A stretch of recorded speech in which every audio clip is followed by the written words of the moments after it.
Good morning. Welcome to Sunday Sunrise for February the 26th, 2023. My name is David Williams. Just starting my car, Malibu. Now, there's snow all over Malibu, so I have to go brush her off. So I'm going to be doing that here shortly. I will. This is Heartbeat Tri-County with whatever song they got going. I'm going to be switching it off to David of yesterday. Yeah, indeed. Saturday. Here to help me out a little bit. And this is good because it gives me the time that I need to do what I got to do, which is, as I mentioned, brush off Malibu. Amazing vehicle. 25 degrees, 6:42 a.m. The Monsignor, he'll be out live, folks, 7 a.m. WBAB 102.3, Long Island's only classic rock. And so I don't have that much time, but I have, just enough for this.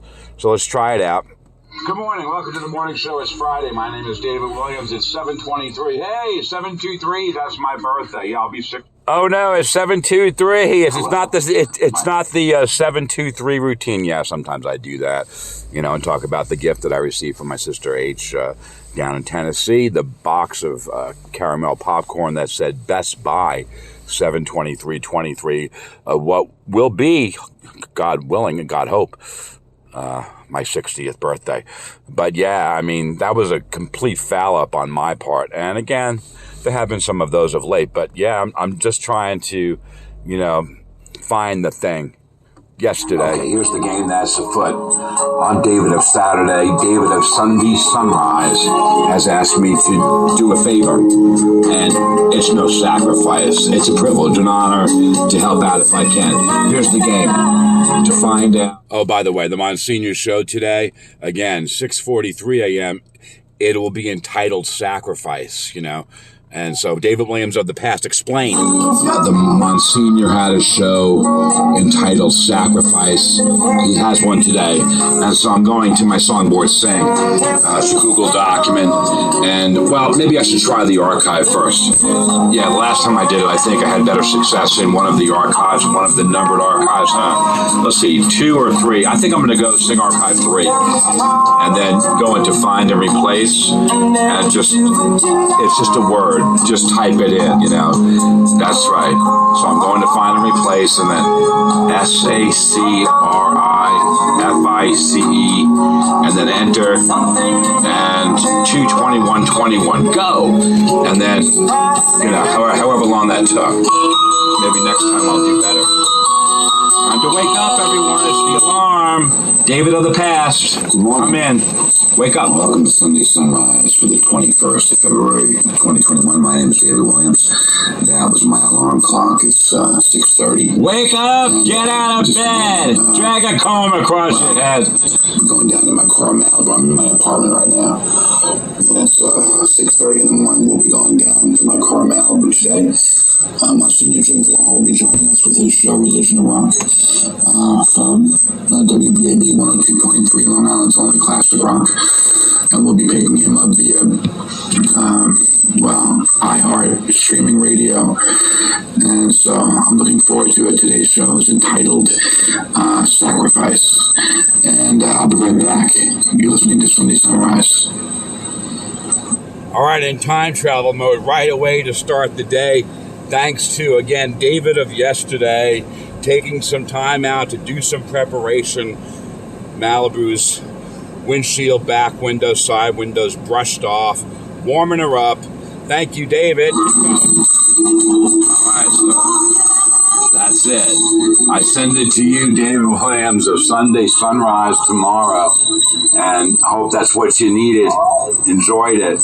That's exactly what I needed, and I got to take off now. Again, I don't have that much time. The Monsignor be out another 14 minutes. I'm heading over to the gas station across the street from the Two Heart Sunglasses supermarket here in upstate New York.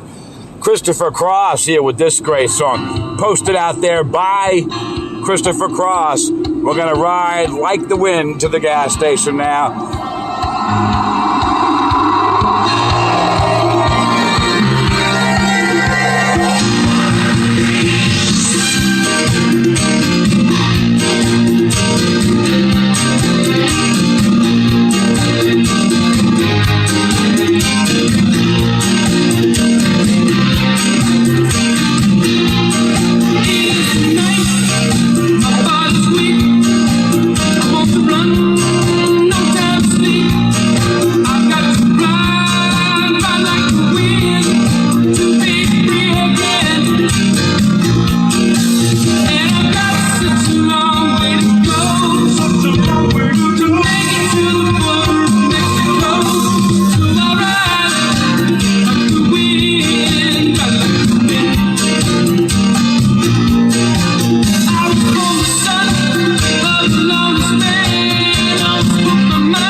Okay, I'm parked now. I didn't have that long of a ride, but again, as I mentioned, it's just a half a mile away.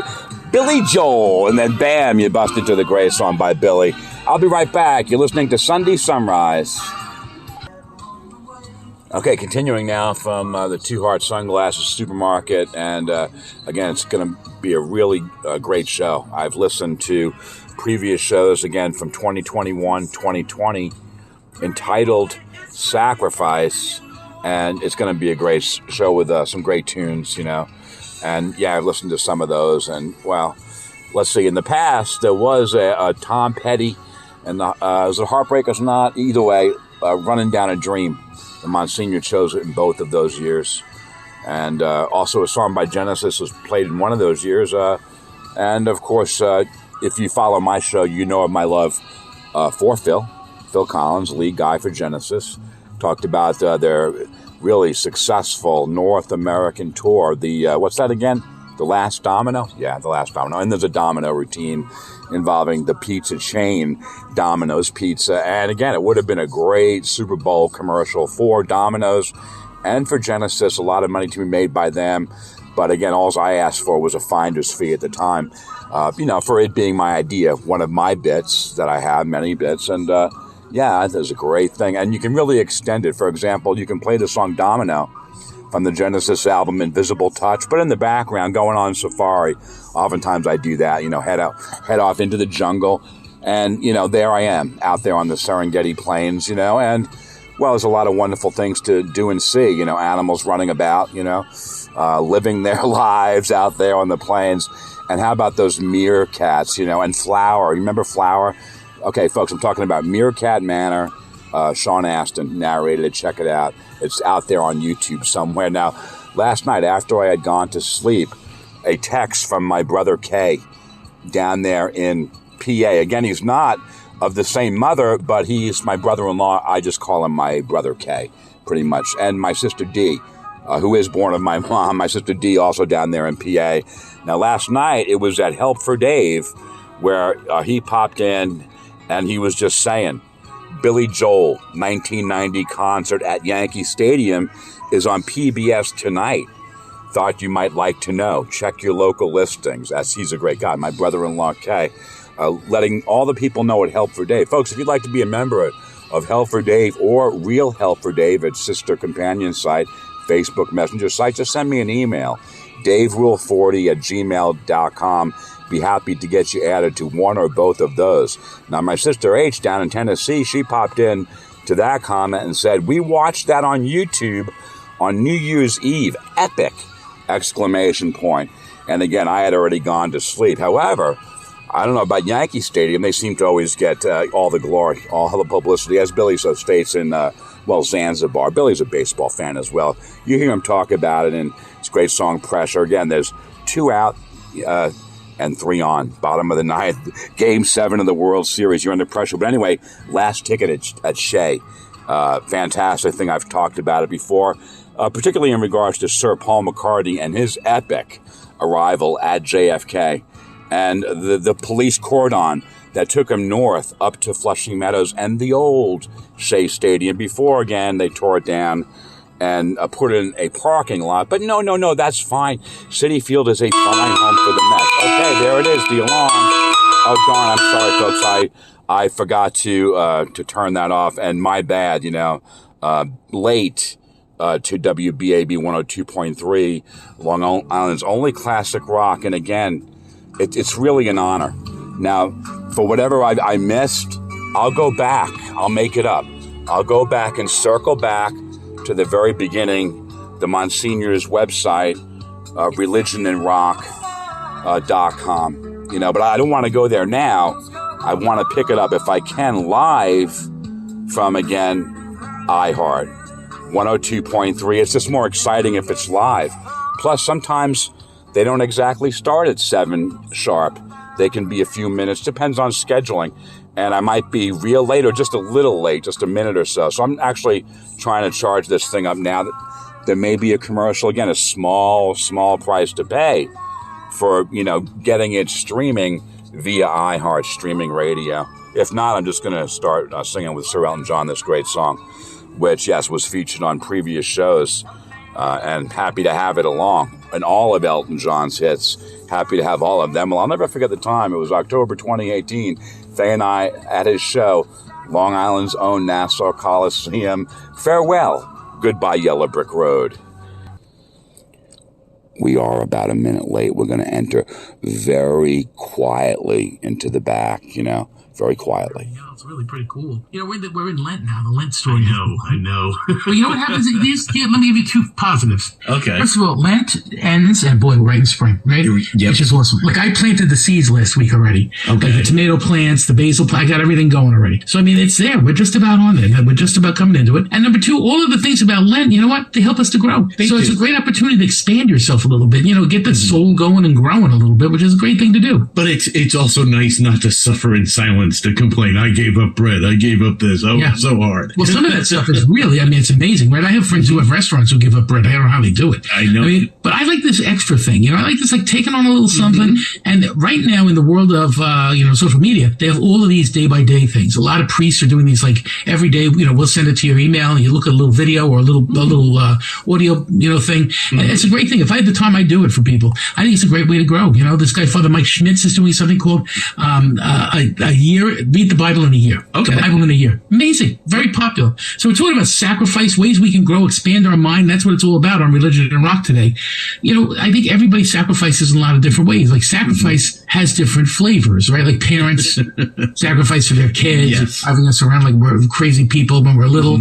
My dad was my roadie when I was in a rock band, Yep. So then, like now, I'm going to the nursing home and visiting my dad. It's just like a really good feeling to be able to get back to him. Yeah, because here he is, and I'm his family. It's pretty cool. It goes full circle. They took care of you when you were little and were having problems, and now it's kind of your responsibility to help them out like they did with you. You know what I've gotten good at, Sheldon? I've gotten good at cutting hair. You should come to me for a haircut. You'll be so impressed. I can use a haircut. I do a good job, and I got the buzzer, but I can work magic with that buzzer. There you go. Got my dad's hair now. It's pretty cool. It's a funny thing. Barber to the stars, Yeah, that's what I do. I do what I got to do, man. That's how you live. And that's not sacrificing, really. You have your time, but you're giving so much to them. And I was kind of laughing when you were talking before because compromise is another word for sacrifice. And you've asked anybody who's in a relationship, you compromise. You don't always get your way. But then some people look at, I sacrificed for this. And see, that's the other thing. Sacrifice is always negative. It doesn't have to be negative. It doesn't have to be negative. It's an act of love sometimes, right?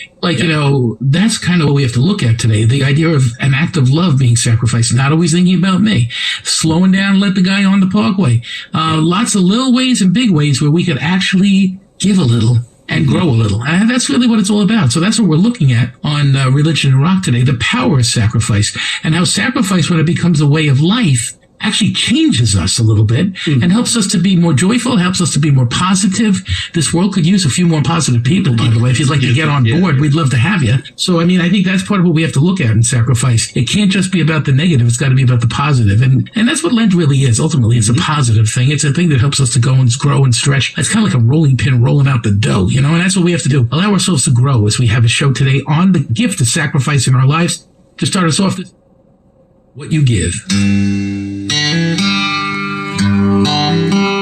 Now, those little gaps, I apologize, it kind of interrupted exactly what the introduction is from the Monsignor in terms of the song title, the artist, what you give, Tesla. That's what it said, and I'm not familiar with it. I would be more likely to talk about, Tesla, the scientist, the discoverer, worked with electricity, signals and stuff like that, and probably not so much the car company. I'm just being honest, and stuff like that. But if I don't know a song, a lot of times I'll just back completely off. I thought he was going to do Give a Little Bit. That when he mentioned just give a little bit, I thought he was going to do Give a Little Bit, Supertramp, and I was going to join in like I did. Well, we'll be going back in time travel to that time. It's either in 2020 or 2021. And I, here in 2023, will join. Now, 2022, what happened? The Monsignor definitely had a show in February of 2022 entitled Sacrifice. I'm almost sure of it, almost sure. I just, however, unable to find Sunday Sunrise for that particular episode. It's gone missing. It's lost to follow up, unable to find it. It might eventually pop up somewhere out there in Google Drive. Again, that's where, well, my cloud is, if you will. And, well, talk about cloudy days. We've been having them lately, and hasn't been much sun at all. And snow was yesterday. And, Saturday, well, for me, no show. It could have been. If there had been a Saturday show, we heard a little bit from me of yesterday. But, again, that was David of yesterday just helping out with a very short bit, a little 3-minute introduction to the episode entitled Reflecting on Sacrifice. I'm going to call it Reflecting now. For a while, I was calling them Revisiting. If you'd like to see evidence of that, please check my YouTube channel and feel free to like and subscribe. I would like subscribers on my YouTube channel, and you'll find out that during this past several months, there's been some shows done, and they entitled, revisiting whatever the topic was. For example, revisiting being excited, revisiting forgiveness, revisiting prayer. Could have been anything like that. Lately I just changed it, like last week, was back to reflecting, and we've had some great shows of lately, and been very happy to do them. And it's 7:07 now.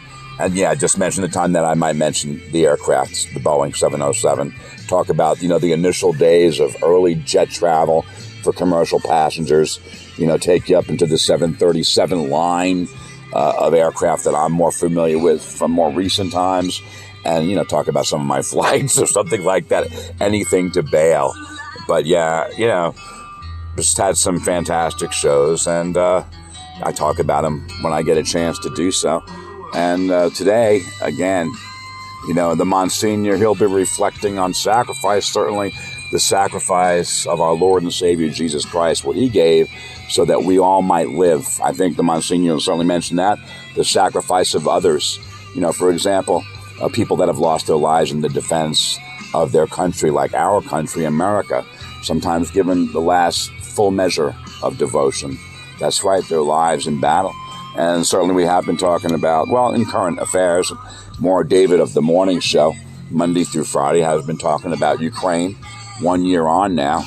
And there was a very strange assertion by Marjorie Taylor Greene that the war against Russia in Ukraine, she said to Tucker Carlson. And I said, she's got it the exact opposite. It's the war against Ukraine in Ukraine. The fighting there in that country that was invaded by the dictator Vladimir Putin. I was very clear on that. And I'm not the only person to have called the man a dictator.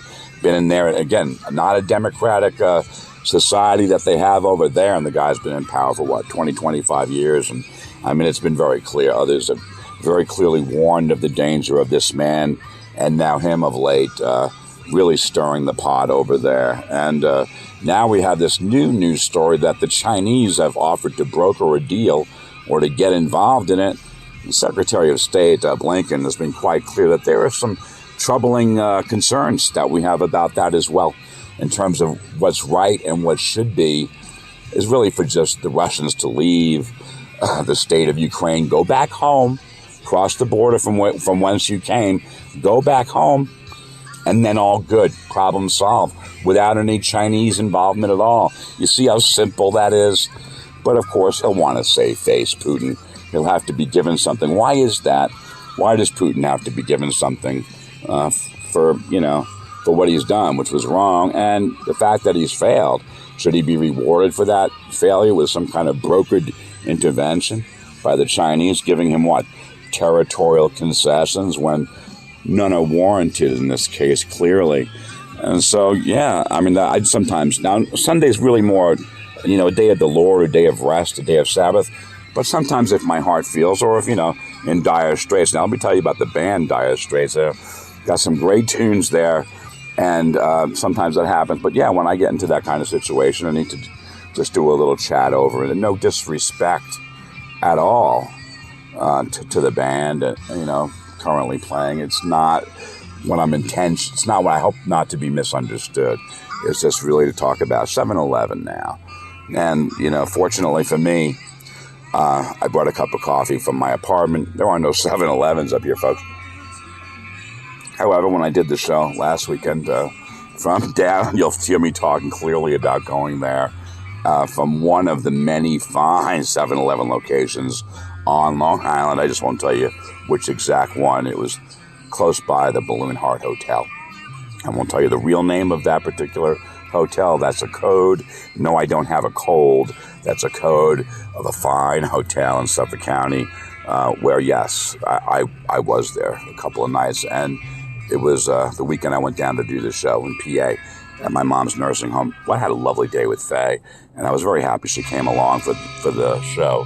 To start us off, that's Tesla. What you give, that's a big part of sacrifice, obviously, is what we give. Now, a lot of people think that just revolves around money, but it doesn't always involve money. Like our sacrifice can involve our time, right? Going to visit in a hospital setting, coaching, CYO baseball or basketball or whatever.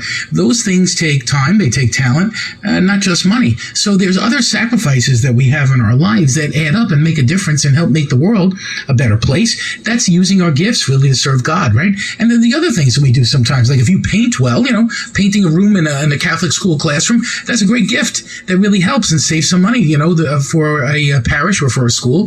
Those things make a difference. And it's sometimes about being tapped for that. And I think sometimes we're not great at tapping people to use those gifts.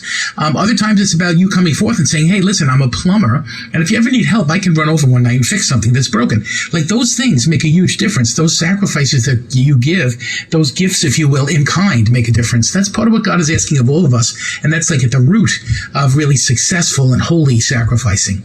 Here's the Goo Goo Dolls. This is called So Alive.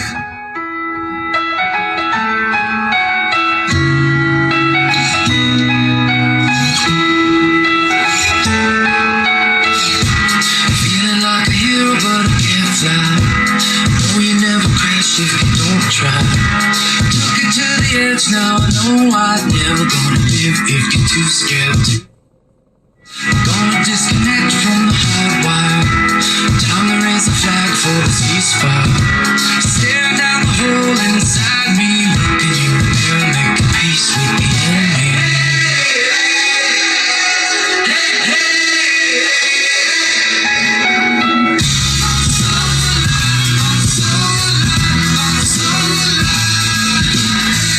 You can make it on a wish if you want to.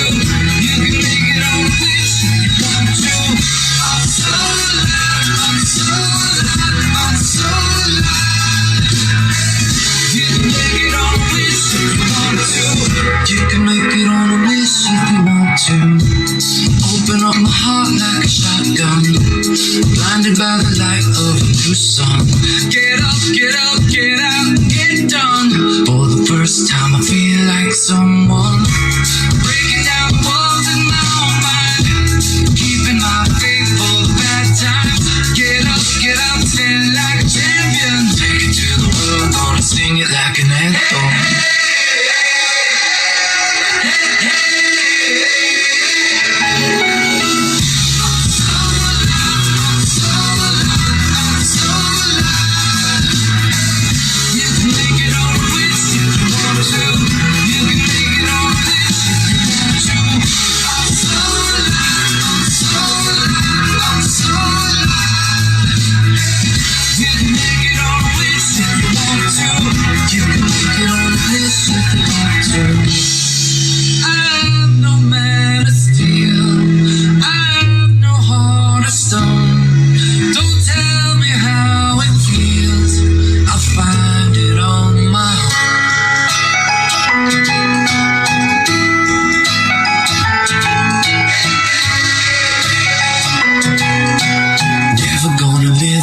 Too scared to die.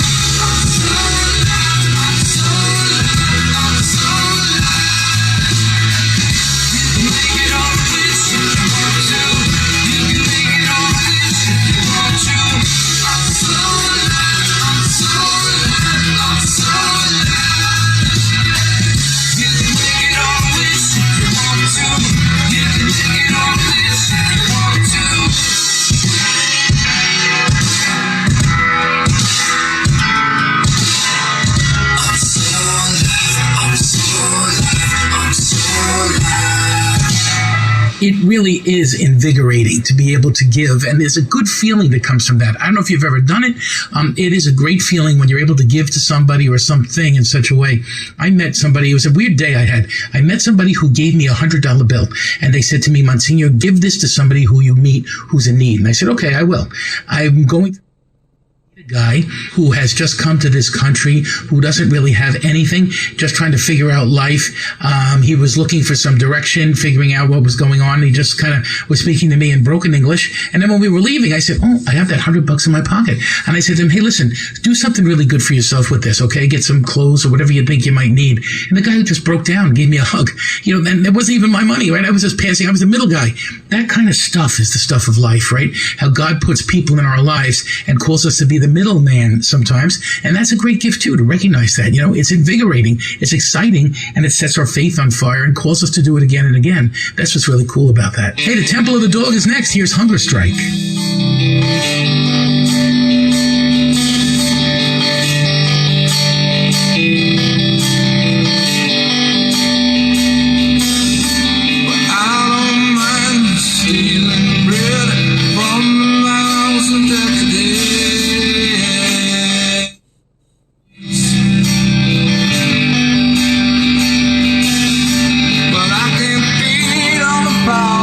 Sorry about those gaps, you know.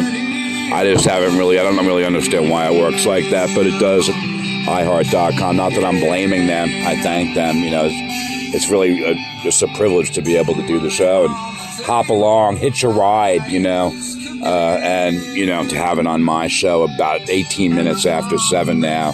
And the show will, well, it'll be a fairly long show today once you include the time travel back again to 2020. 2021, and you know, there's a lot of things that happened back then, not the least of which was my run for the presidency of the United States in 2020, which you'll hear David of 2020 clearly talk about when not in the middle of the Monsignor show, certainly here in 2023, but just to go back in time and talk about it. You know, I like that part of that last song, you know, So Alive. I feel so alive, and just listening to what the singer, what the artist was singing in terms of that. And it actually made me think of a Stonewall. No, I'm serious. Confederate General Stonewall Jackson. I was watching Gods and Generals last night, and what he was talking about now, a young girl by the name of Jane had passed away, and he was crying. And one of the soldiers, he was saying, I've never seen him cry before for anything, for all the death that we've seen, you know, for all the destruction. And another officer says, I think it was the doctor, he says, no, you're wrong. I think he's crying for all of them, you know. And that may have been true, you know, possibly.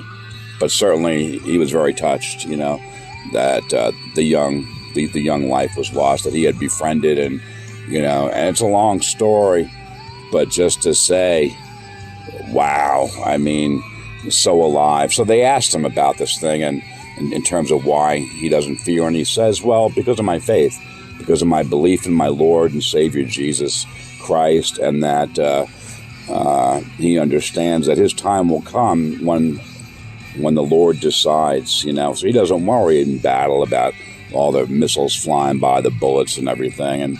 And they were just asking him about how his philosophy about life. And the singer of the last song mentioned something about that, not worrying about too much about dying, but worrying about living. I think that's what he was saying. And I thought it was a great message. Hakuna Matata. Hey, the Lion King. No, I'm serious. No worries till the end of your days. And then, yeah, if I wasn't in the middle of the Monsignor show, maybe something from that, you know, maybe the circle of life. Can you feel the love tonight, or in the afternoon, or in the morning, or whenever you happen to be listening to the show? I hope you can, because you really need that moving forward. Hunger Strike. But I mean no disrespect to, you know, to the artists here. My mind goes to other things. I think of the Boss, and, you know, everyone has a hungry heart or something like that. Again, February is still Heart Month, National Heart Month, and yes, I talk about the heart. I scan the heart. I'm a cardiac echo tech, and sometimes affairs of the heart. Oh, I think of Rick Springfield, his great tune. Again, if I wanted to segue into something like that, that would be a great way to do it. And maybe that'll be the song that WBAB will play coming out of the break. That's another part of the giving up of Lent, right?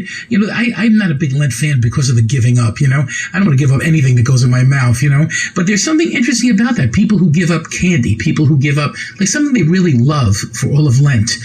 That's a real hunger strike, if you will. And sometimes hunger allows the mind to work in a different way. There's a lot of like science. And now that we're discovering that it's such a good thing for your body, it's a good thing for your mind. It helps us to think clearly, to not be so stuffed up full of carbohydrates like most of us are all the time. There's something good about that. Well, that's the science of it. There's a spirituality of it too. That hunger, that desire in our lives actually becomes an important part of our lives because that desire grows into a yearning. And the yearning is kind of where we yearn for God, we yearn for meaning, we yearn to help others, and it all kind of works. So sometimes it's about lightening up on the food or the intake or the drinking or whatever it is in our lives that we kind of over imbibe sometimes. What can we do to lighten it up and then maybe let God break into that area of hunger, because God works in hunger and helps us to be fulfilled in other ways, and that's so important. Here's the Hot House Flowers. It's called Give It Up.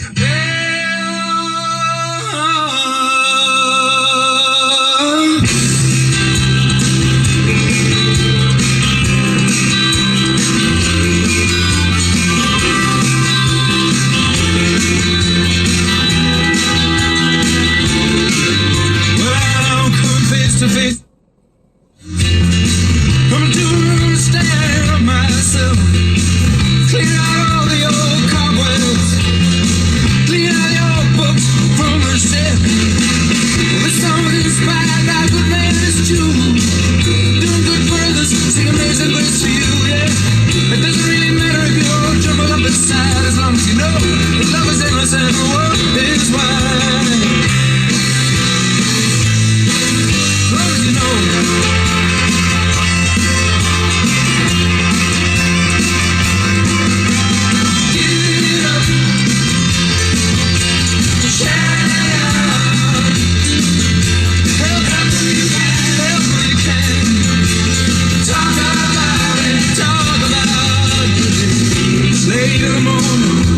Time when Mary's in the alley, she never stops smiling.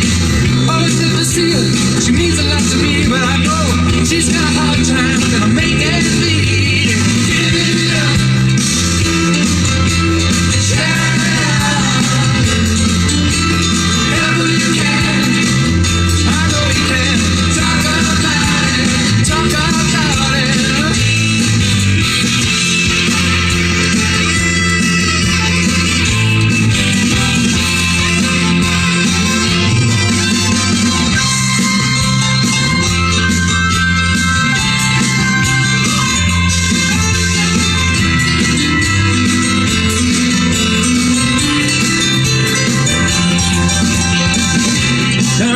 Street arcade where the boy children play, gathering up charity to help them make their day. For me, I was once their age, once I was young, but I know I had my family to fall back on. Give it up, share it out, yeah. Help when you can, I know that you can. Talk about it, talk about it. Oh, give it up.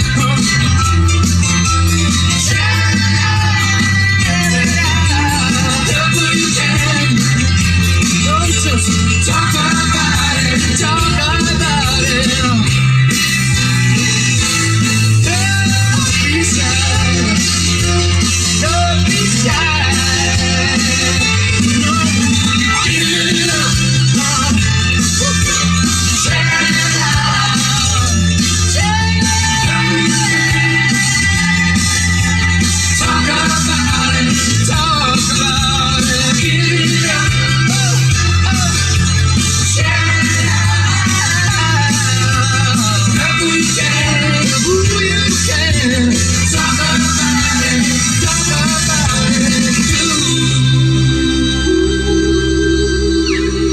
Give it up. Interesting, because we think about this all the time. Like, what are you going to give up for Lent? And I often will say this, and I'm going to say it again this year. Sometimes it's not just about giving up. Sometimes it's about doing additional. Like, I know a lot of people who say, well, during Lent, I go to Mass every day. Now, that's a tremendous, thing to do, in a sense, because there's a sort of pathway in the readings that we have at Mass through Lent. to them. So you kind of begin, and it's 40 days, of course, and you take this 40-day journey through the scriptures, which is beautiful too. And that's part of like an emptiness in the sense that we provide so God could work with us through Lent. So it's not always giving up. Sometimes it's about doing something extra. There are all these online resources this year. My Lord, everywhere you look online, there are these 40 days of watching little short videos that ask us to kind of reflect on certain things and think about certain things. Even doing that, again, it focuses us, helps us to understand ourselves better, gives Lent a context for us. There's lots of new ways to do it. It's not always about giving up gum. It's about sometimes doing something extra that allows us to grow and understand our relationship with God, our own spirituality a lot better. It's worth thinking about. And here's Robert Plant. This is called Heaven Knows.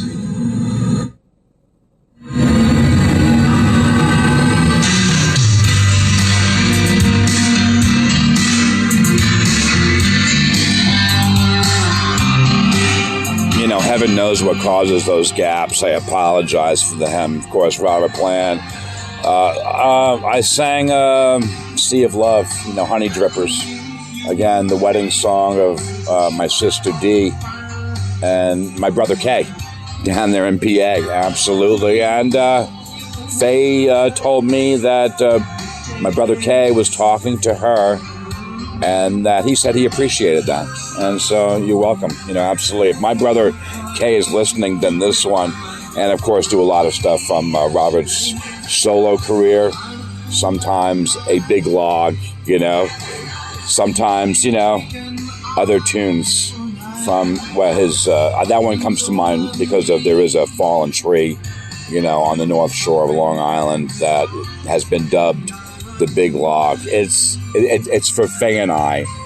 If we're there, we look for it and I talk about it. And I'm just saying.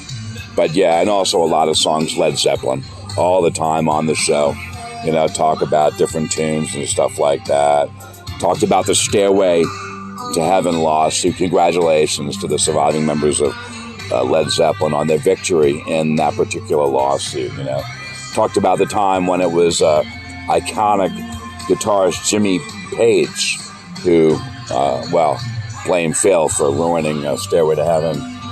On July 13th, 1985 at Live Aid, the iconic rock concert, I disproved this claim and supported Phil strongly with all of my heart as I continue now, 728 from the parking lot of the Two Heart Sunglasses supermarket. A supermarket, that's where I bought the Two Heart sunglasses. Now, Faye, she said to me, are those the longest, David, that you've ever held a pair of sunglasses, without losing them or breaking them or something like that? And I said, heaven knows, Faye. I don't really know for sure because the issue is I don't have records on prior sunglasses that I've had. I'm almost 60 years old. Again, 59. And I don't know how many sunglasses I've had down through the years. But I still have these, but they're under seal now because of, to protect them. To be honest, the lenses have popped out. I've had to pop them back in. They're scratchy. I've got another pair of sunglasses, just regular aviator sunglasses. They're not like expensive ones. They're not like back in the 80s. Remember, they used to talk about the Wayfarers. Well, Don talked about them in his great song, The Boys of Summer. If you listen to that one, there'll be some talk about Wayfarer sunglasses. Now, there's a story about the Boys of Summer, an origin song. It was Mike Campbell of the Heartbreakers, that's right, Tom Petty and the Heartbreakers, who came to Don's house.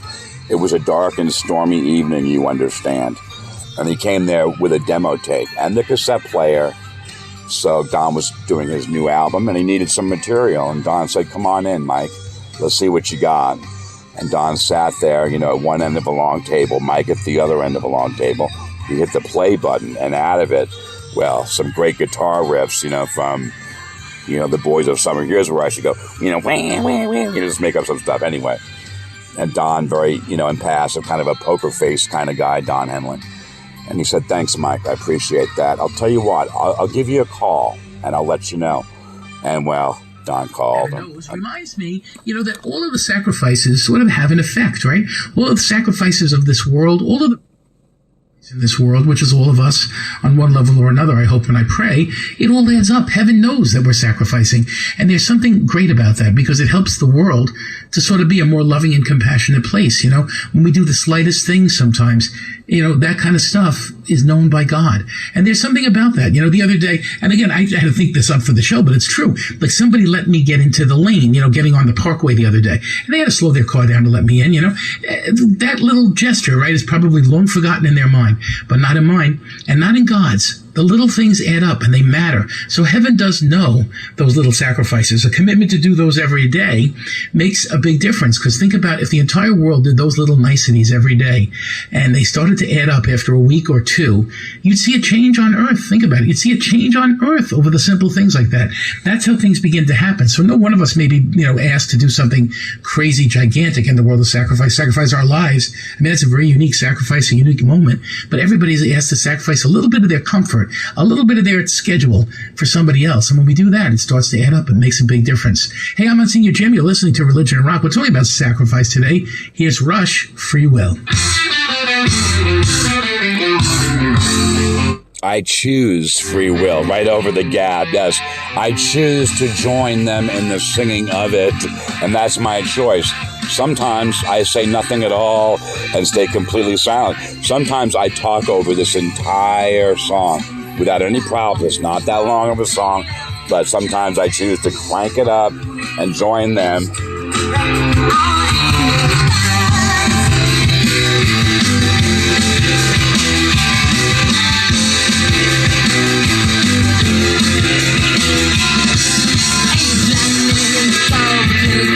Sweet dance on the strings of powers we cannot pursue. The stars are colliding, the gods are aligning. Blame is better to give than receive. You can choose a ready guiding some celestial voice. If you choose not to decide, you still have made a choice. You can choose from phantom fears and kindness that can kill. I will choose a path that's clear. I will choose free will.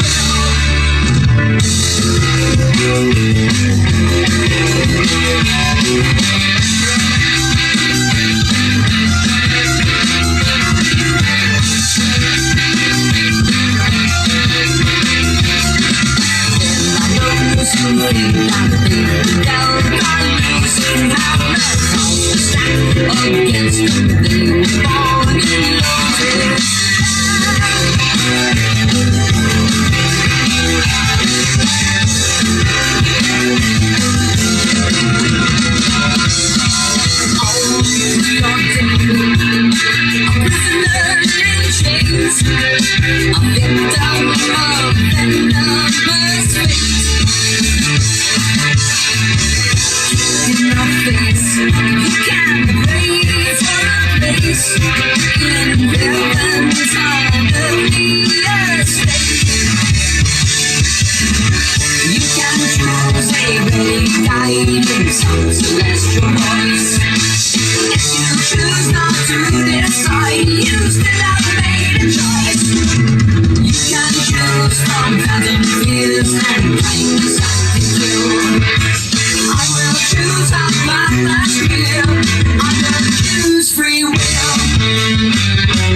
I would have chose Limelight, and I also have the free will. Again, I will mention that my sister C down on Long Island, she got a Christmas gift, and it was called Limelight. She got a karaoke machine just like me.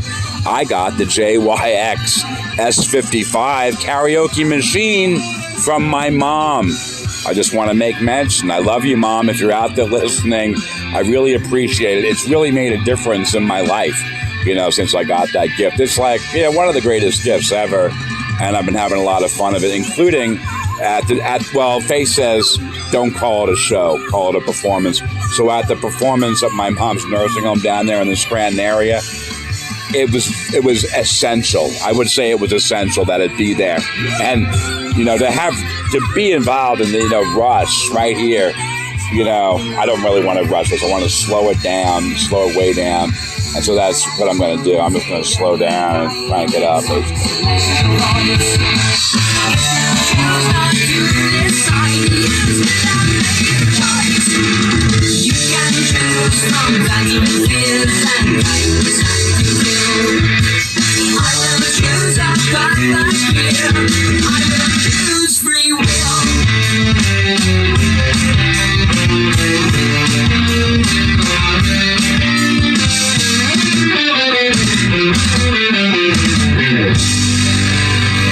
There's Rush, Free Will.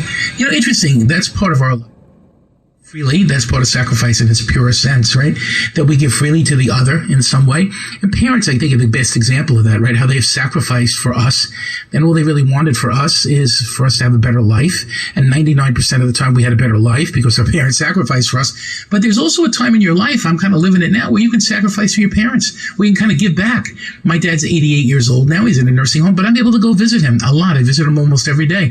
Spend some time with him. I bring him some of his favorite foods, the Whopper from Burger King, Simple, right? But it's a way that I can sacrifice back and kind of give back in my sacrifice of time to be able to spend some time with him in this beautiful, gifted moment that we kind of have. I didn't ask for this. I didn't pray to God saying, hey, let my father live in a nursing home for these months of his life, No, but that's where he is, and I can kind of use that as an opportunity to give back to him, to sacrifice back in such a beautiful way. So there's something great about that, and it's something that you and I are all called to in our lives. And then the gratefulness of the people who sacrificed for us. They kind of gave us the example, calling us to live it too in our lives. It's important. Here's Delbert McClinton. It's called Giving It Up for Your Love.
I'll be alright. Yes, I'll be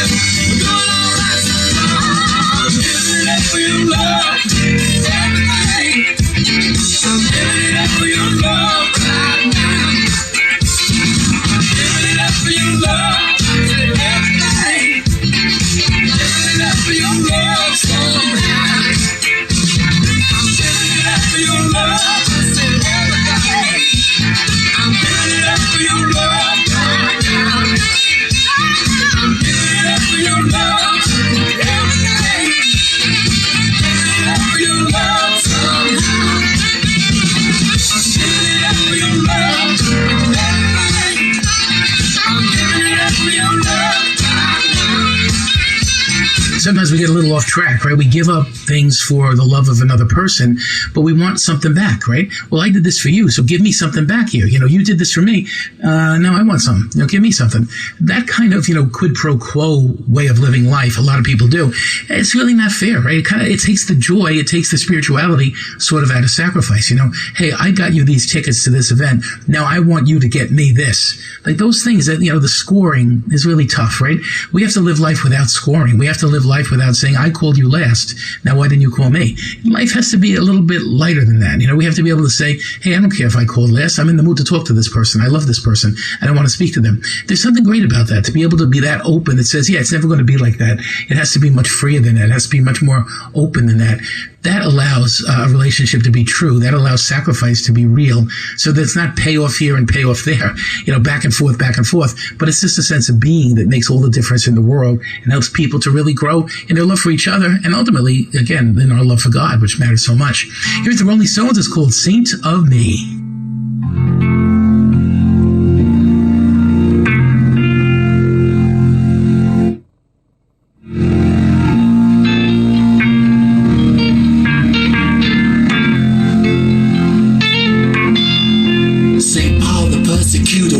Cruel and sinful man. Jesus hit him with a blinding light, and then his life began. I said yes.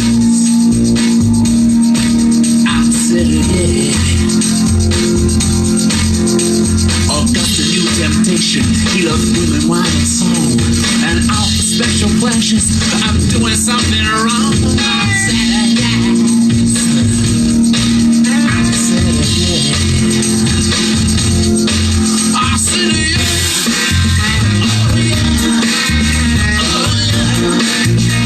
You'll never make a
Lonely Saint of Me. There's a couple of songs like that, Hard to Be a Saint in the City, Bruce Springsteen. There's a couple of these things where we look at saints and we say, well, these lives are absolutely unattainable for us, and we will never be able to. The reality is, the saints are human beings, and I love reading the lives of the saints because some of them are incredibly simple people. Some of them were like doormen. They didn't get accepted to a religious order because the order didn't think they could excel or do academic study. So they were just these committed lay third order people who just kind of remotely were connected to the order. Yet they became saints. And that's kind of my point. Like, sainthood is something that's available to us all. And I don't mean becoming a saint, having a statue in a church and all of that. No, but the holiness of a saint's life, the openness to God, the openness to conversion is something that's pretty exciting. A lot of these saints had big conversion stories, and I mean big. Some of them have lived life way outside of the church, kind of turned around and came back. St. Augustine's my favorite because he celebrated on my birthday, August 28th. He drove his mother out of her mind, was a terrible renegade, and then his prayer was always to God, I came late to you. And he was always apologetic for coming late to a conversion of faith. And his mother is celebrated the day before him. I love those two together, Monica and her son Augustine. What an amazing story of family and how God could come to family and turn things around. Google them. You'll be surprised. It's a beautiful story, and it's kind of our story in some ways. So we're called to that holiness and to that same kind of conversion that respects and loves the other, which matters so much. Here's Jackson Browne, Running on Empty. Very happy to have Jackson's song in the shape of a heart, the song of the month, this month, February 2023, as again, we celebrate heart and again, love Jax. I'm going to crank this one and join along.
Jackson Brown, Running on Empty, the story of our lives, right? We're constantly running and moving and all of that. It's so tough. Lent gives us a little time, maybe, to calm it down a little bit, to take a little break. And that's another beautiful thing to do for Lent, to be calm and peaceful, and to be a little bit, to spend 10 minutes every day in a church or in your room without the radio or the TV or the phone, and just to sit and to be a little bit, to allow God to work the magic of the Holy Spirit in our lives.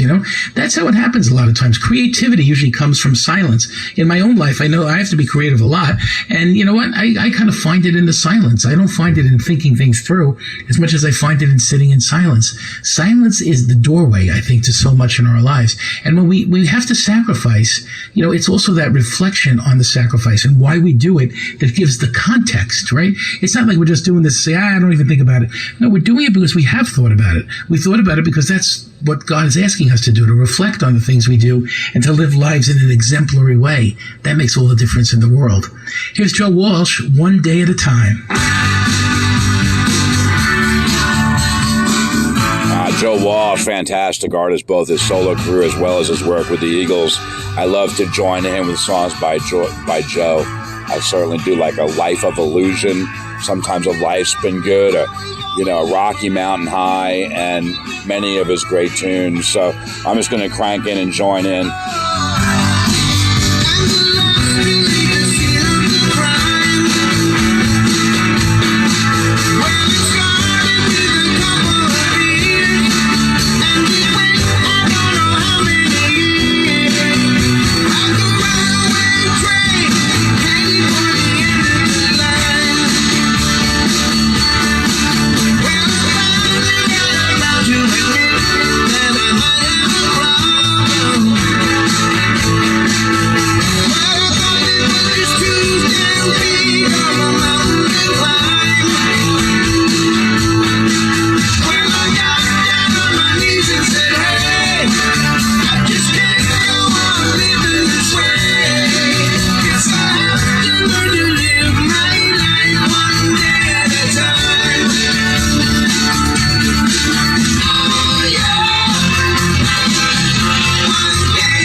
Joe used to live party hardy and tear out the walls and stuff, but folks, he's slowed down a lot since then. You want to check out a great performance, head on over to Daryl's house. Now, I've heard Daryl's house is somewhere upstate. I don't know. Upstate is a big place, but I must say, you can find him on YouTube, Daryl's Place, and Joe there doing a Rocky Mountain Way, and also maybe a Life in the Fast Lane, maybe, I'm not sure, but definitely Rocky Mountain, Way, not high. Sometimes I get the John Denver, which I also do, a Rocky Mountain High, and again, the great song of the great state of Colorado, but really a Rocky Mountain Way. I made a mistake, and again, if we were not in the middle of the Monsignor show, I'd bust into It's a Mistake by those great Australian guys, men at work. I would. And it was just a real pleasure to sing a great song like this with Joe. It really is.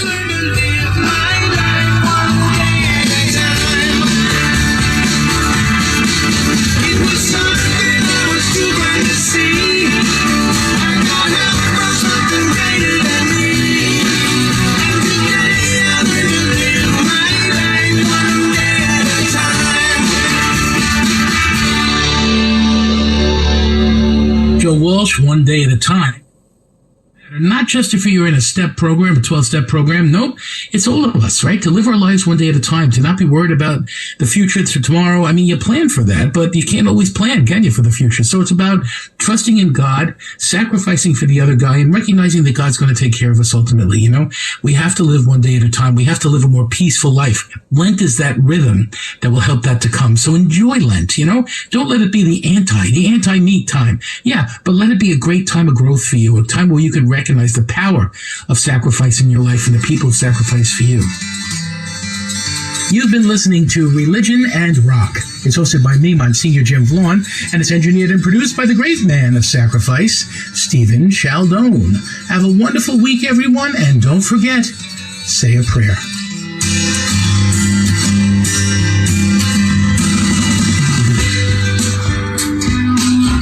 All right, we'll do as we suggest, as the Monsignor suggests, and say a brief prayer. Dear Heavenly Father, we'd like to thank you for Religion and Rock, the Monsignor show, and his message today on sacrifice. Lord, let his message take root in our hearts. Let it take root as we look for opportunities, to help others moving forward. We look for opportunities to sacrifice of our time, our talents, and our efforts, and sanctify it to you, my Heavenly Father. And we ask this in Jesus' name. Amen. Okay, so now I like to always see what song WBAB has coming out of the Monsignor show. And I also like to go back and do that complete circle. Remember, I was late. I was late to the Monsignor show, Religion and Rock. And so for that, I'll just go to his website, religionandrock.com, and all of his shows are featured there from recent times. Now, again, I'm going to be going far, far back in time. I think they offer about 6 months of, back episodes there at religionandrock.com. I'll be taking you back, 3 years to 2020. And this is the song I talked about earlier. It came up in the context of the show. Yeah, it was Now, here's the thing. Don listened, to that tape, Later that night, he calls Mike Campbell on the phone and he says, Mike, hi, this is Don. Guess what? I just wrote the greatest song I've written in the last 10 years. You wouldn't believe it. And it was this great song, The Boys of Summer. What a fantastic tune by Don Henley. Now, I must admit, I love to sing Don's songs, except for the fact that I know that of late, I've been turning part ones of Sunday Sunrise into a YouTube video and Don's songs, yet you're required to trim them out, basically, is what it amounts to. Whereas, let's say if I sang, again, I mentioned the Joe Walsh, another great artist from the Eagles. If I sang, A Life of Illusion, that would just fly right through. Or say the late, great Glenn Frey. Say I wanted to do the one I love, which is the one you love, from his solo career, that would fly through with no problems. Or Timothy B. Schmidt. Let's say I did A Simple Man right now, and instead of, something else, that would just fly right through. Or Need, A Friday Night. A tradition here, every Friday I sing Timothy B. Schmidt, A Friday Night, from his solo career. So really it's like eeny, meeny, miny, mo, which way would I like to go? And, probably I would, join Joe in A Life of Illusion. Or indeed, the guys, the folksmen, with a Old Joe's Place or something like that. But I'm thinking The Life of Illusion, if I have it on my phone, then that's the one I'd probably bust into, just because I know, it'd be easier for me. I wouldn't have to, trim the thing out and, wait for it to go through the whole YouTube process and everything. I think that's just the way. It'd be easier.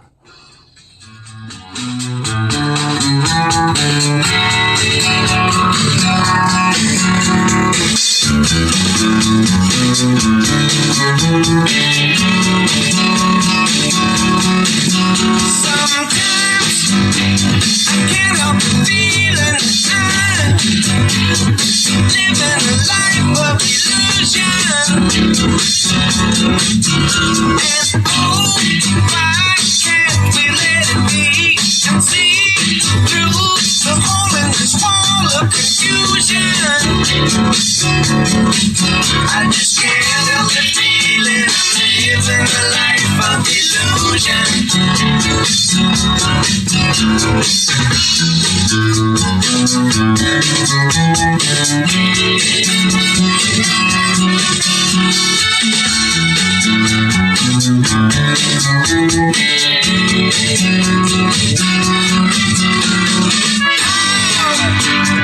Right between the eyes, nature loves her little surprises. Wow, it all seems so logical now.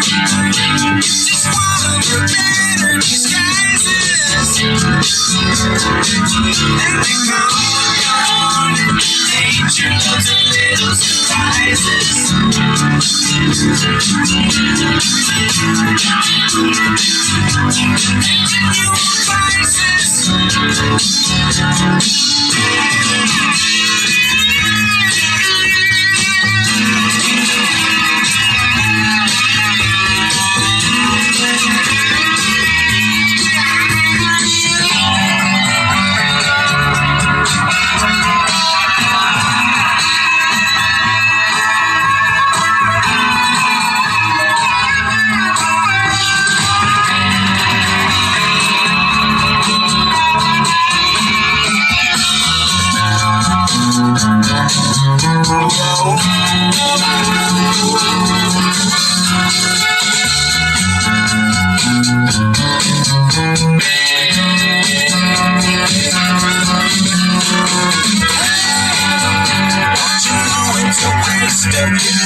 Well, I was thinking about going back to 2020, but I think February the 24th of 2021, come in.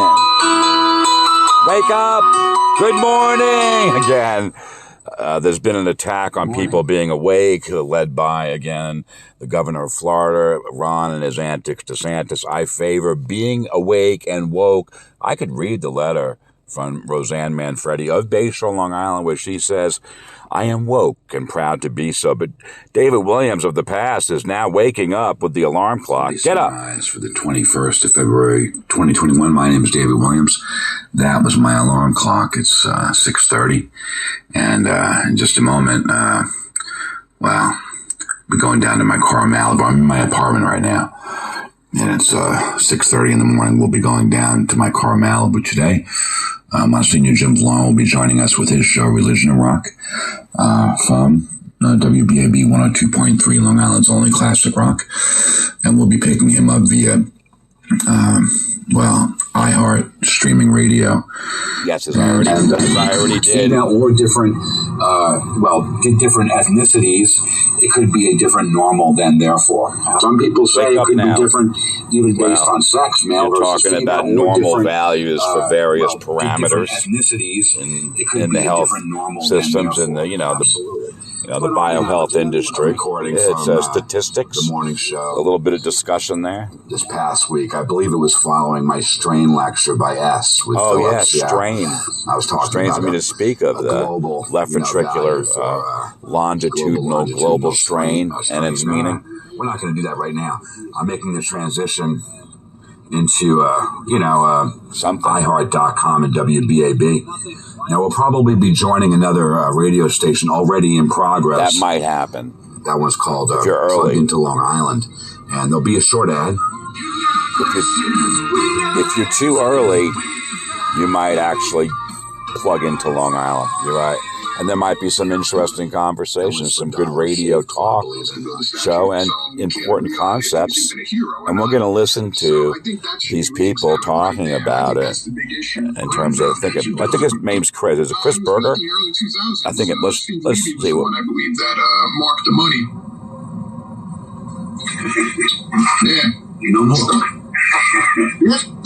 I'm just saying, we got to look at that. That's a big thing right there. No, it's important. It's important to look at that. It affects certainly budgets and taxpayer money. It's important. And that's up to Babylon Village, because they're the ones that have to decide. They have to come to terms with their own history about this. Mm-hmm. Do you think that there's an actual, I don't want to say an end to the civil rights movement, but do you think that there's a time when we're going to get over all this crap and treat each other like human beings, regardless of our color, creed, race, religion? Yeah, well, I hope so. Obviously, I'm optimistic. Hopefully, Me too, in many ways. I mean, our country is defined by civil rights, what a great country we live in, America, even though we are awake and we're not denying others the opportunity to learn. For example, like Ron DeSantis is when he talks about denying high school students the opportunity to take AP Black American Studies. Here it is Black American Month. February also is that, in addition to Heart Month. And so, again, we are awake. And yes, a racial awakening. We understand the Civil War. We understand Reconstruction, the various phases of it.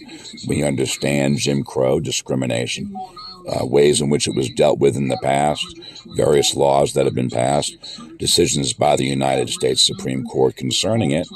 And that means that, you're learned. You're now learned. You're learned, and that's a fantastic thing. I favor education, and I'm not, again, attacking it like some people are, trying to ban certain books, ban certain speech and thought. Again, as the Don't Say Gay governor has done down there, Governor DeSantis.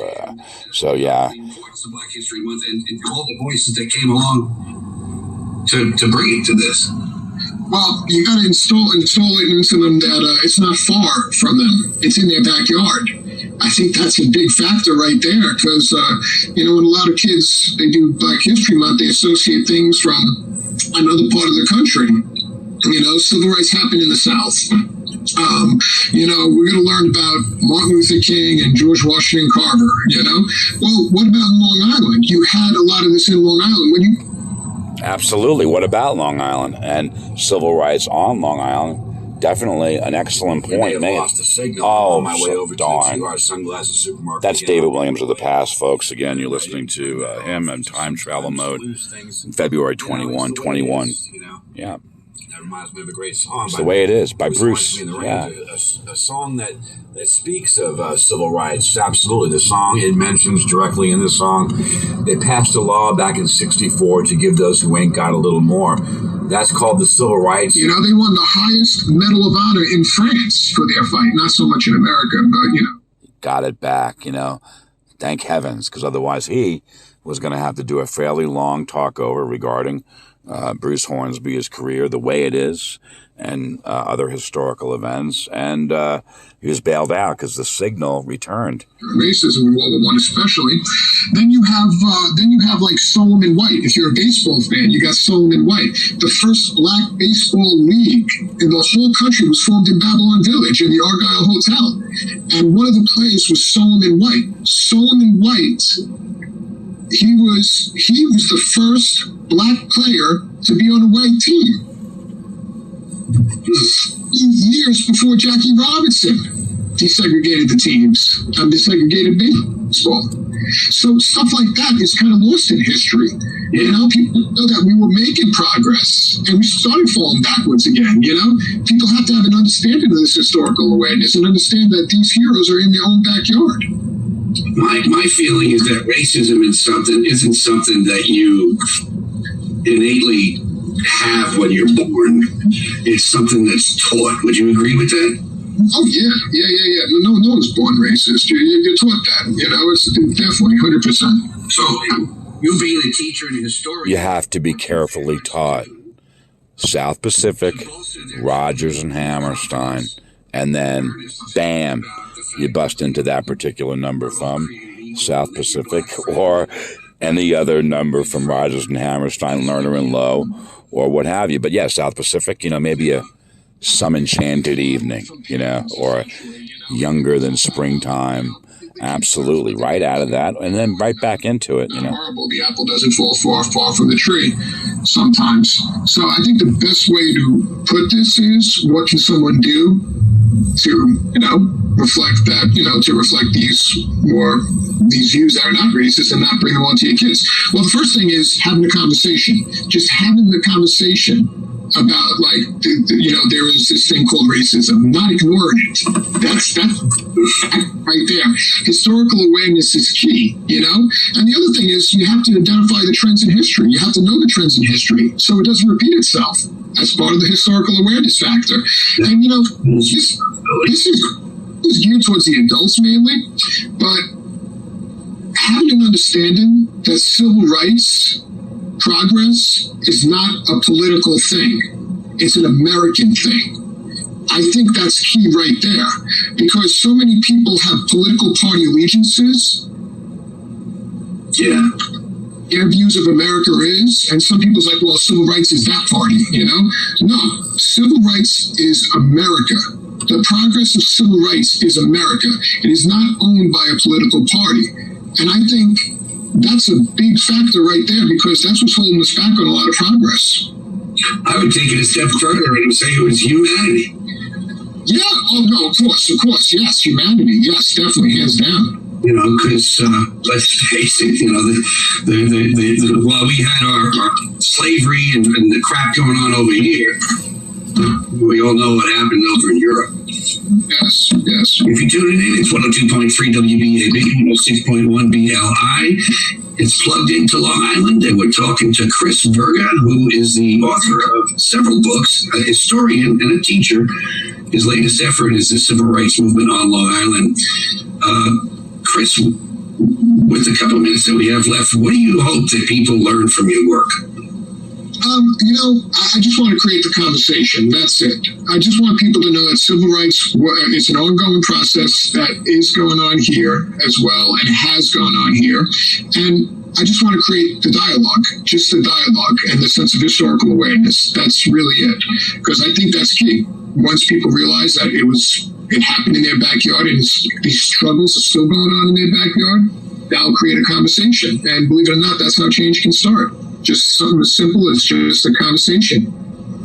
In closing, give me 3 things that Long Islanders can do to advance civil rights. Well, once again, historical awareness, that's key. Historical awareness is key. You have to make sure that you're not repeating history. And do I have a second to share something? Yeah, go ahead. Okay, and let me explain here.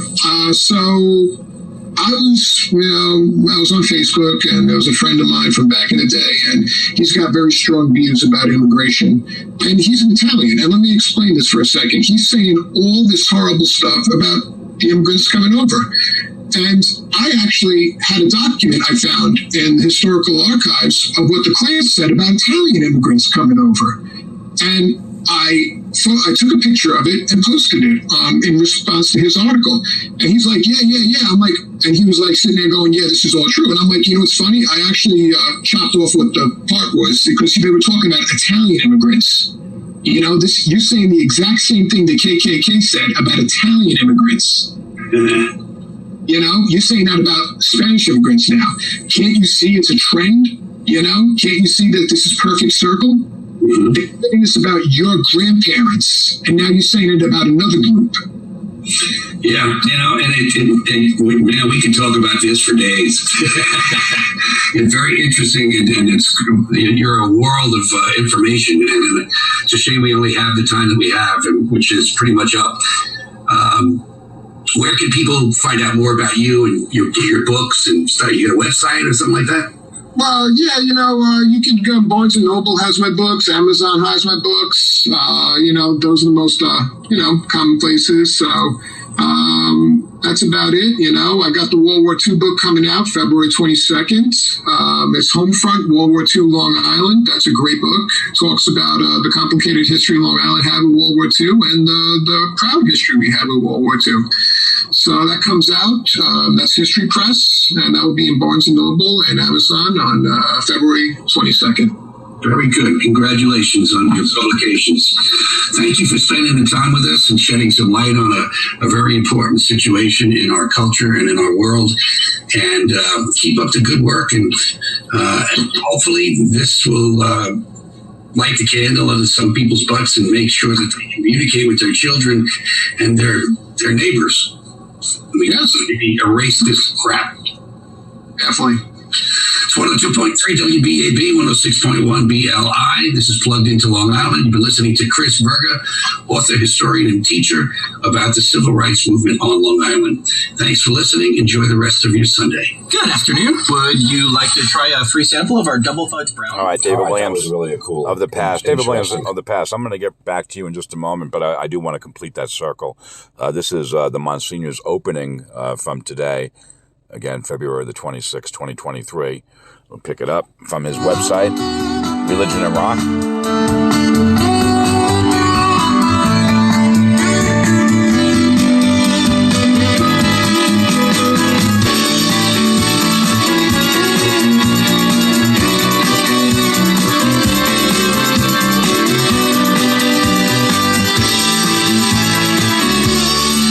Welcome to another edition of Religion and Rock. I'm Monsignor Jim Vallone, and here he is, our producer and engineer, Mr. Stephen Chaldone. Hello there, sir. Happy days to you. I hope you're surviving Lent okay. We're about a week in. Buddy boy, all good. Everything is fine, thank God. You were on my telephone this week. Thank you for that. Yes, and had a great time. And Oh my gosh. It was nice seeing everybody, you know. Amazingly successful. I'm so grateful to everybody Yes. for their help, too. It was really an amazing weekend, and thank everybody who showed up and entertained and everything else. Really pretty cool. You know, we're in Lent now, the Lent story. I know.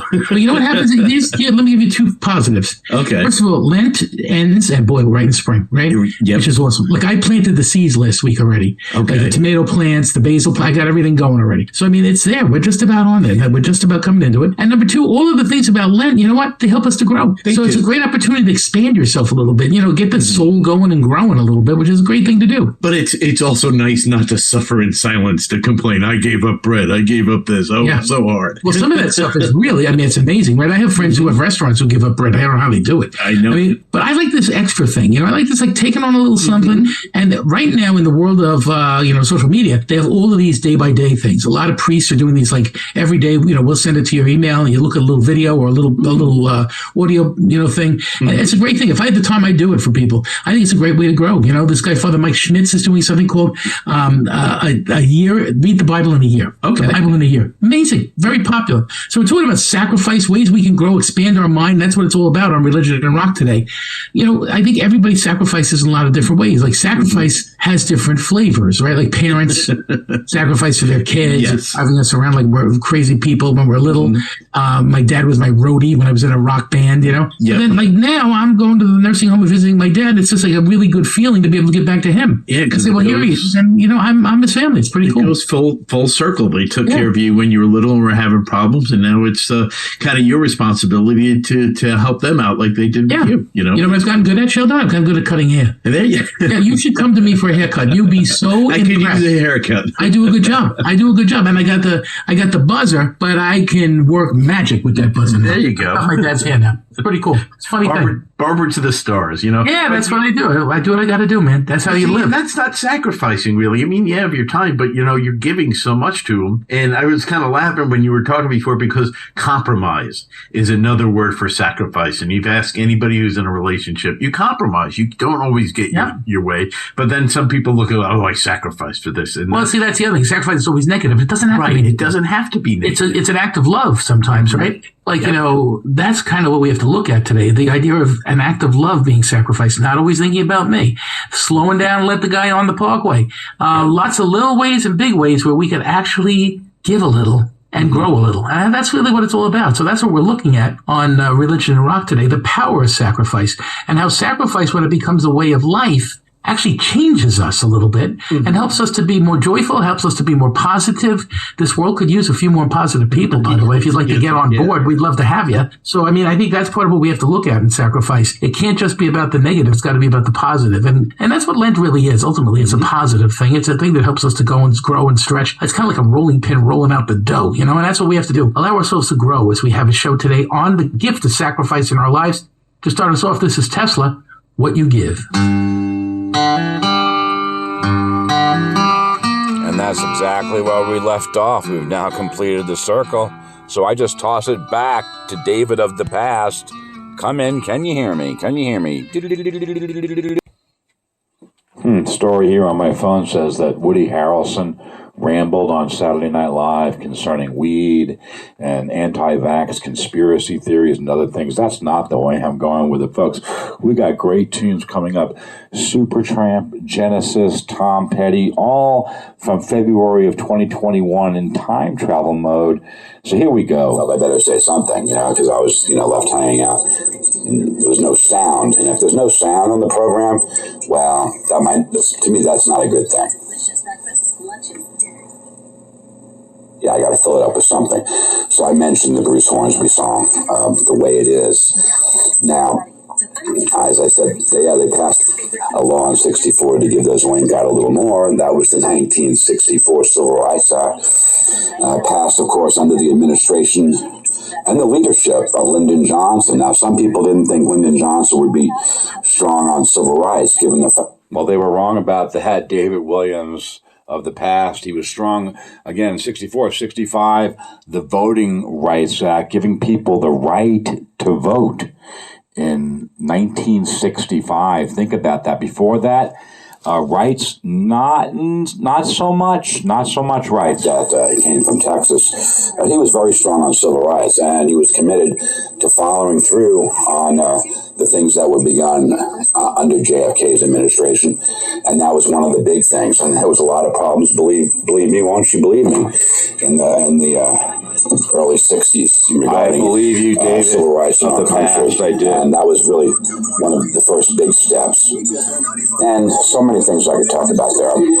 I'm still waiting in the background, with my other ear for Monsignor Jim Blonde's program, Religion and Rock, which today is entitled Sacrifice. Now, speaking about Bruce Hornsby, I read a story on the program regarding Mr. Hornsby.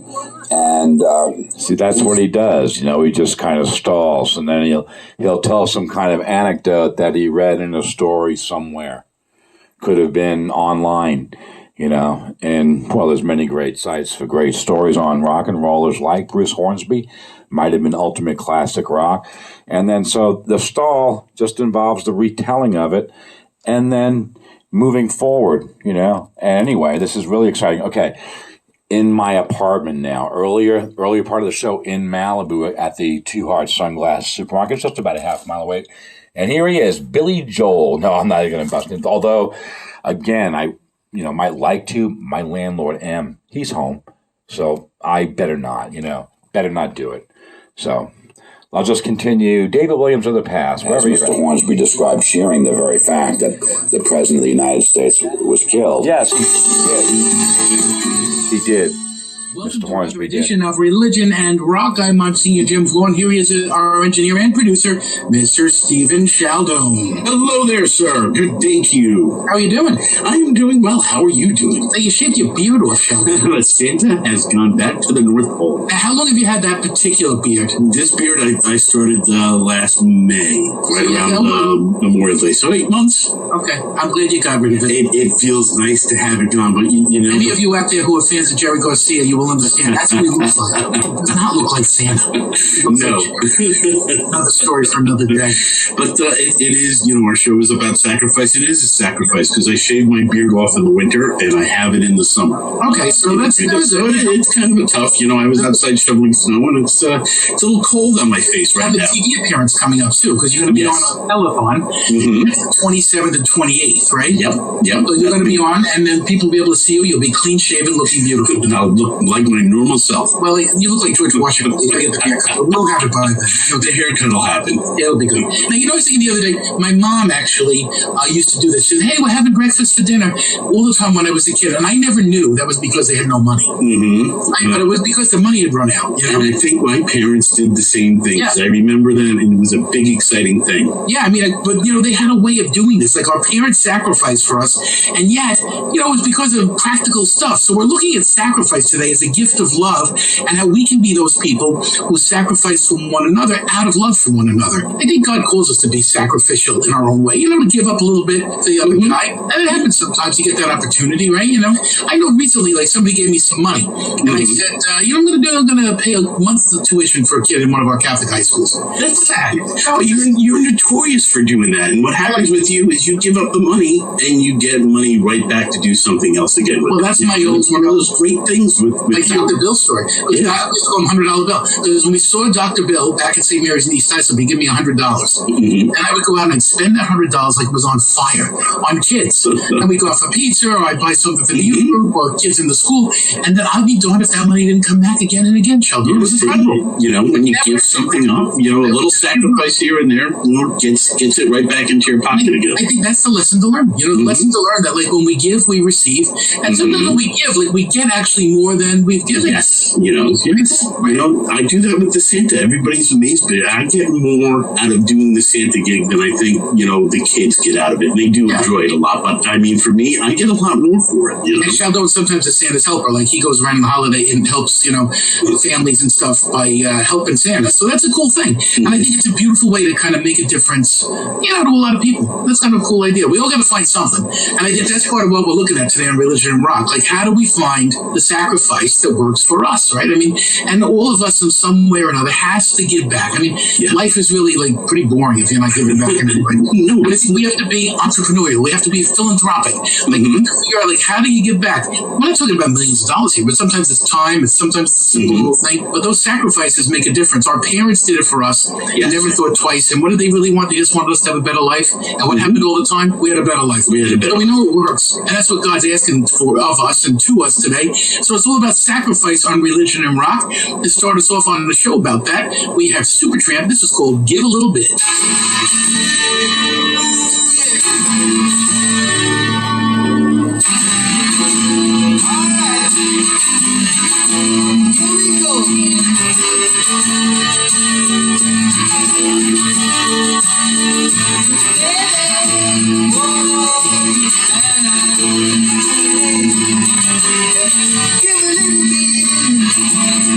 Give a little bit of your life to me.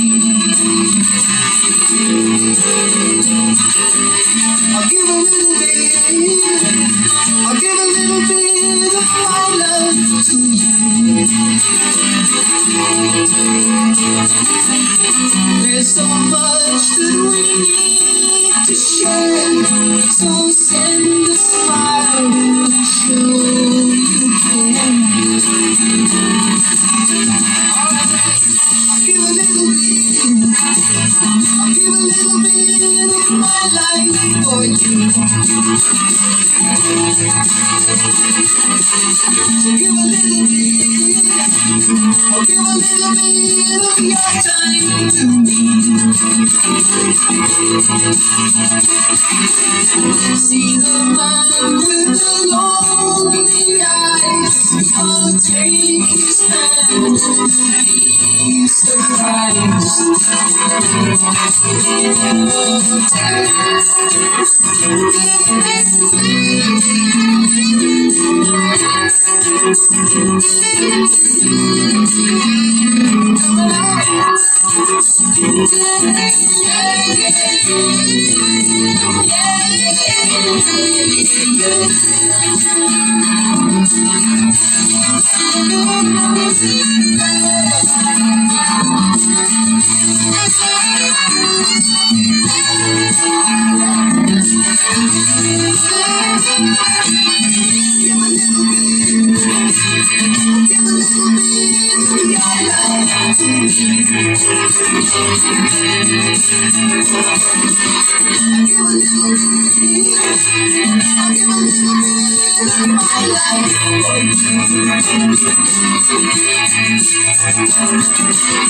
Now's the time that we need to share.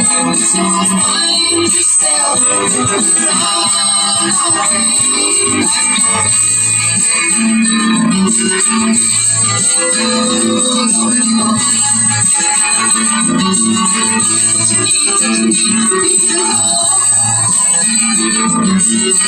Oh yeah, we gotta see. You gotta get me.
If Supertramp, give a little bit. Well, on a show about sacrifice, give a little bit makes a lot of sense, doesn't it? Yeah, it's about being people who give generously from our need and from our excess to help other people, right? Sometimes we give a little extra from the stuff we have that's extra, right? That's a little different. Like if I have 2 cases of soda and I give you, a can of soda, that's one thing. If I have a can of soda and I give you half the can, right? There's something kind of different about that. So that's something that I think we have to pray about in our own sacrifices. That sacrifice builds up faith. It builds up the ability to love.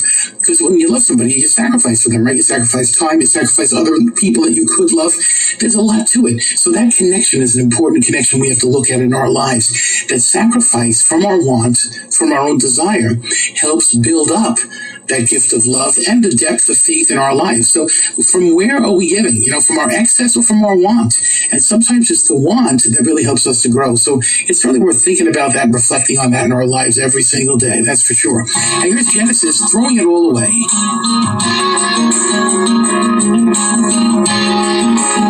Again, we're in time travel mode. The great song I'm going to sing along, and fantastic from the album Invisible Touch, throwing it all away. And I know David Williams of the past is going to do likewise. Probably going to tell you about it too. Did I say I love you? Did I say I care? Did I say that emotions something we don't share? I don't want to be sitting here trying to deceive you. But you know I know, baby, that I don't wanna go. We cannot live together. We cannot live apart.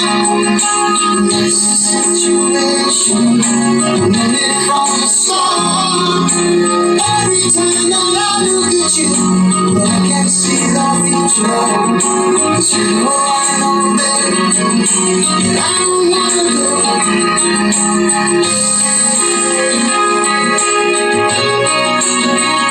So we know, so we know.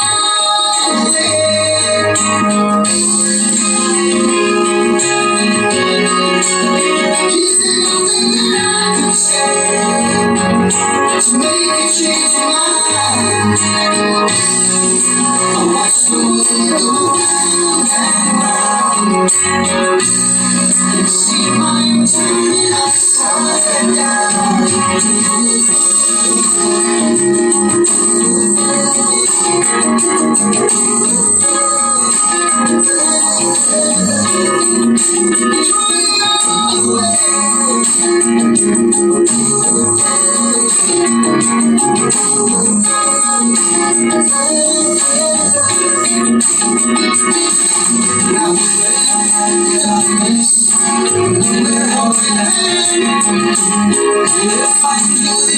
When you don't understand, why should I have to be the one that's to convince you? 'Cause you know I know, baby, that I don't wanna go. Someday you'll be sorry. Someday when you're free, memories will remind you all I was meant to be. Late at night when you come my day, you may sound you hear. It's the sound of your voice calling after me.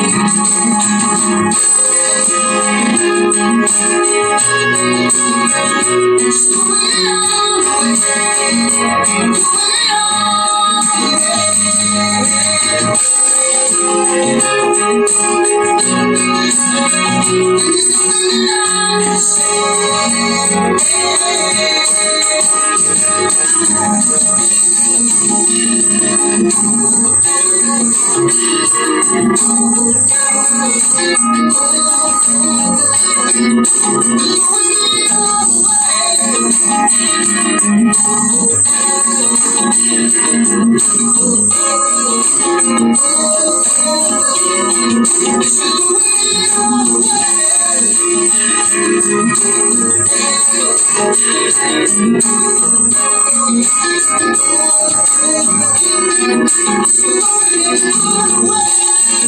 Genesis, throwing it all away. If your life's like mine, during COVID, you went through a lot of closets. I noticed that in my own life. I went through every single closet I had. I cleaned it all out, and I threw a ton of stuff away, but I gave even more away. You know, I went to the clothing bins, and I got rid of so many clothes. I mean, I wear a black suit all the time. I don't really need lots of other clothes, you know.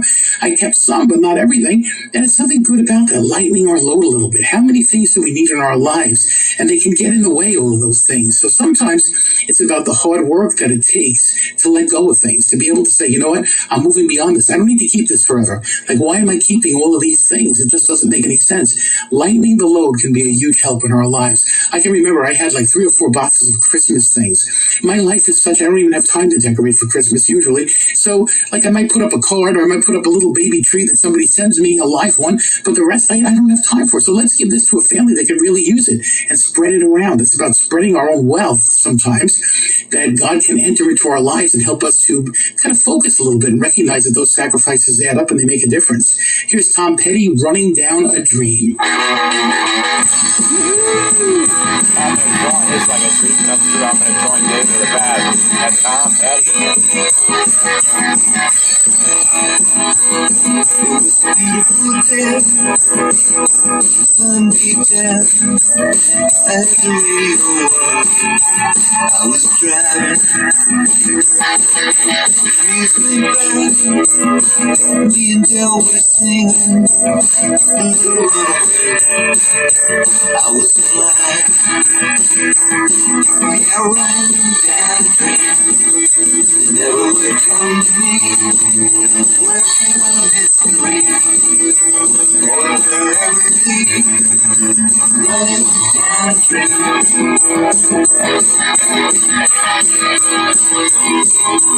Felt so good, like anything was possible. Cruise control, rub my eyes. The last 3 days, the rain was unstoppable. It was always cold, no sunshine. Down the street, never will come to me. Working on a mystery, gonna bury me. Running down the street.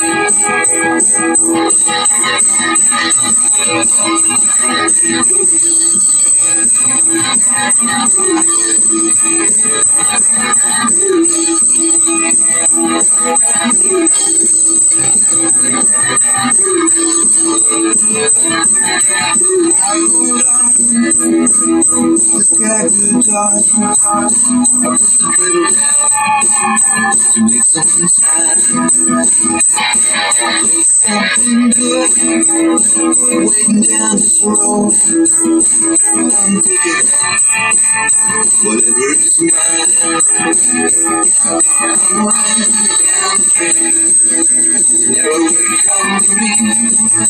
Working on a mystery, going wherever it leads. Running down the street.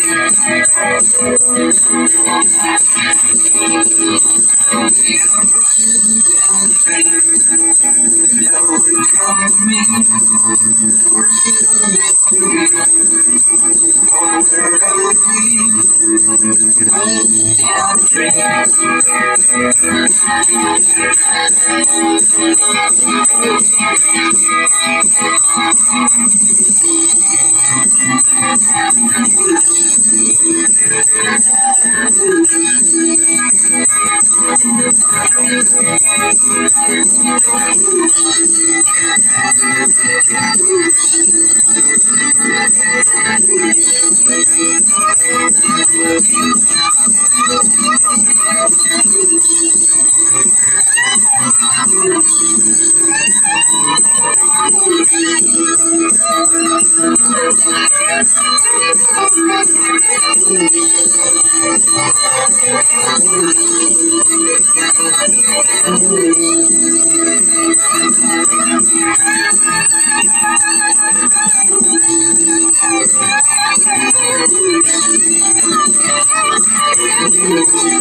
Running down a dream, Tom Petty. You know, it doesn't really matter what your dream is. The fact that you have a dream is important because dreams cost. They really do. If you have a dream, you have to be willing to sacrifice for that dream, right? If your dream is to be, I don't know, a lawyer, well, you're going to have to study law. You're going to have to really study hard.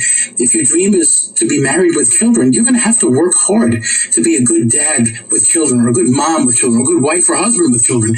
You know, these things are our dreams, and these are the things that call us to sacrifice. Sacrifice is caught up with God, and God calls us to sacrifice for the good of other people and for the good of our own dreams, the good dreams we have in this world. So whatever that dream is, you know, it's a good humanity kind of dream, not like I dream I'm a millionaire, that's my dream. No, but the dream to be able to have a happy life and a life that's kind of meaningful, well, those things are going to take sacrifice, and it's worth the time to do that. It's worth the time to sacrifice to do those great things, because in the end, they add up. In the end, the dreams can become a reality, not necessarily become the president of the United States or a billionaire, no, but to be someone who has a meaningful life, to be someone who has a life that has purpose. Yeah, it's worth the sacrifices to achieve that. And that's not easy, but that's certainly something to pursue. And here's Temple of the Dog. This is called Hunger Strike.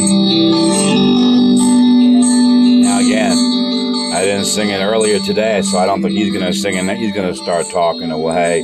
But I'm going to go ahead and end.